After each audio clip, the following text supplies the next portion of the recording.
नवरात्रि के तीसरे दिन मां चंद्रघंटा का आशीर्वाद आप सभी पर बना रहे। जय माता दी जरूर कमेंट करें। नमस्कार दोस्तों, स्वागत है आपका चौपाल एजूस वर्ल्ड में।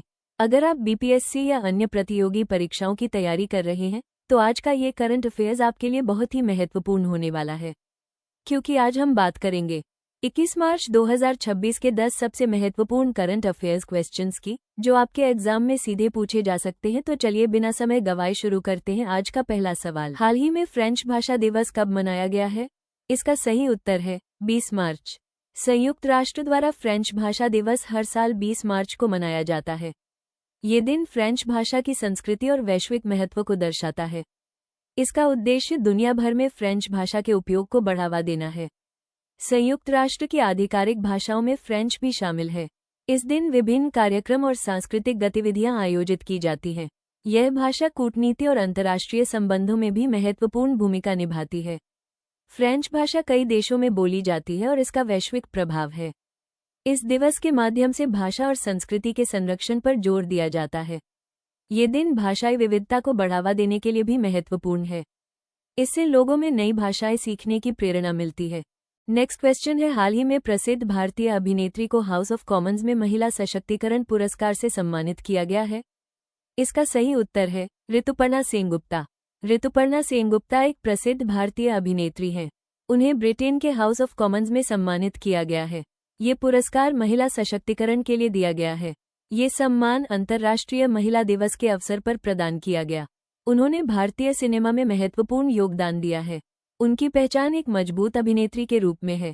उन्होंने कई क्षेत्रीय और राष्ट्रीय फिल्मों में काम किया है। उनका कार्य कला और संस्कृति को बढ़ावा देता है। ये सम्मान उनकी उपलब्धियों को दर्शाता है। ये भारत के लिए गर्व की बात है।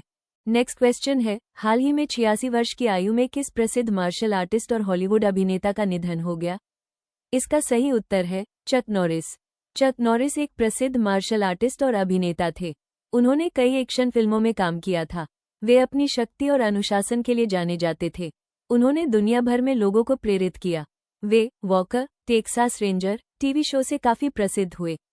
उनका ब्रूस ली के साथ संबंध भी काफी चर्चित रहा। उन्होंने मार्शल आर्ट को लोकप्रिय बनाने में योगदान दिया। उनकी पहचान एक्शन हीरो के रूप में थी। उनके निधन से पूरी दुनिया में शोक की लहर है। उनकी विरासत हमेशा याद रखी जाएगी। आज का क्वेश्चन है, हाल ही में किस राज्य सरकार ने विधानसभा में समान नागरिक संहिता 2026 विधेयक पेश किया है? इसका सही उत्तर है गुजरात।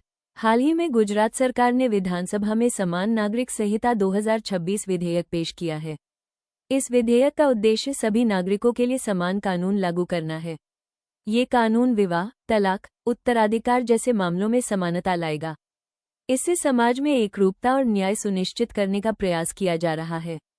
ये भारत में एक महत्वपूर्ण कानूनी सुधार माना जा रहा है। इससे विभिन्न समुदायों के बीच समानता बढ़ेगी। ये संविधान के सिद्धांतों के अनुरूप कदम है। सरकार का लक्ष्य सभी नागरिकों को समान अधिकार देना है। यह विषय लंबे समय से चर्चा में रहा है। यह विधेयक सामाजिक सुधार की दिशा में महत्वपूर्ण कदम है। नेक्स्ट क्वेश्चन है, हाल ही में वर्ल्ड इंडो एथलेटिक्स चैंपियनशिप 2028 का आयोजन किस देश में किया जाएगा?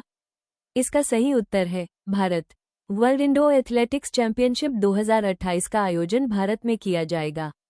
ये खेल आयोजन विश्व स्तर पर बहुत महत्वपूर्ण माना जाता है। इसमें दुनिया भर के एथलीट भाग लेते हैं। भारत के लिए यह एक बड़ी उपलब्धि है। इससे खेल क्षेत्र में भारत की पहचान मजबूत होगी।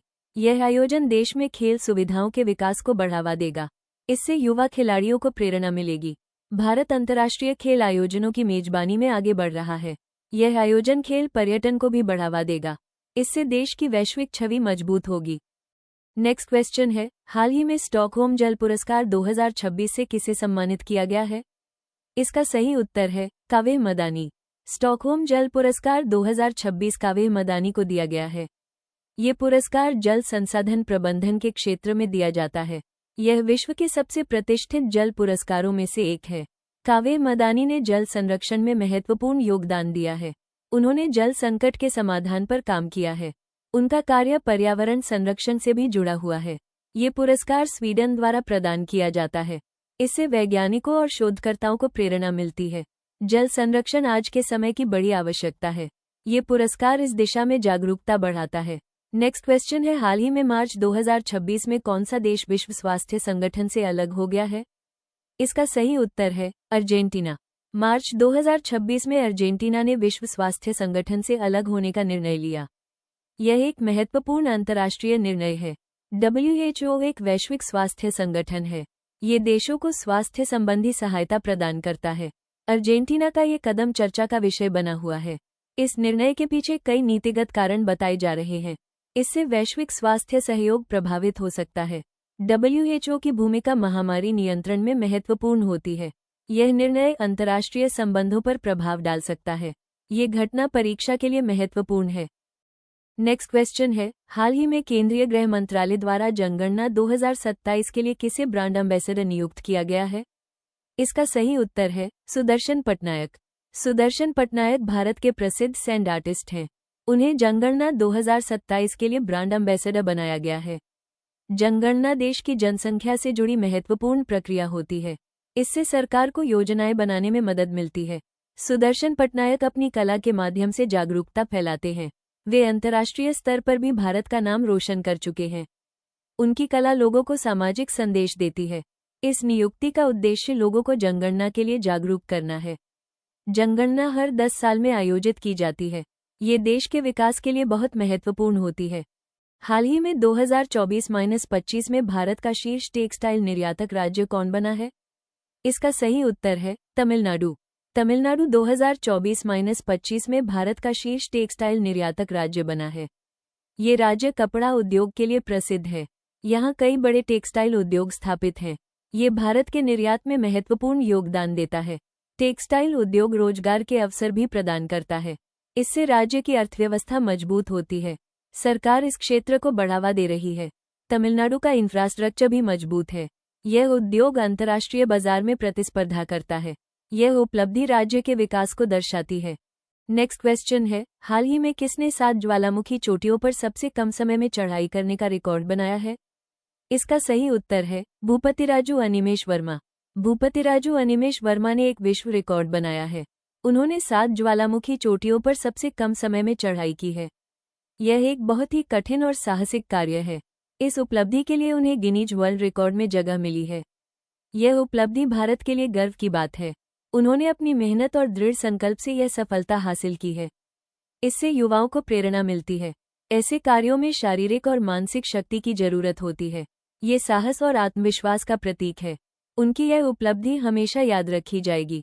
तो दोस्तों, आज हम लोगों ने 21 मार्च 2026 के महत्वपूर्ण करंट अफेयर्स देखे। मां चंद्रघंटा का आशीर्वाद आप सभी पर बना रहे।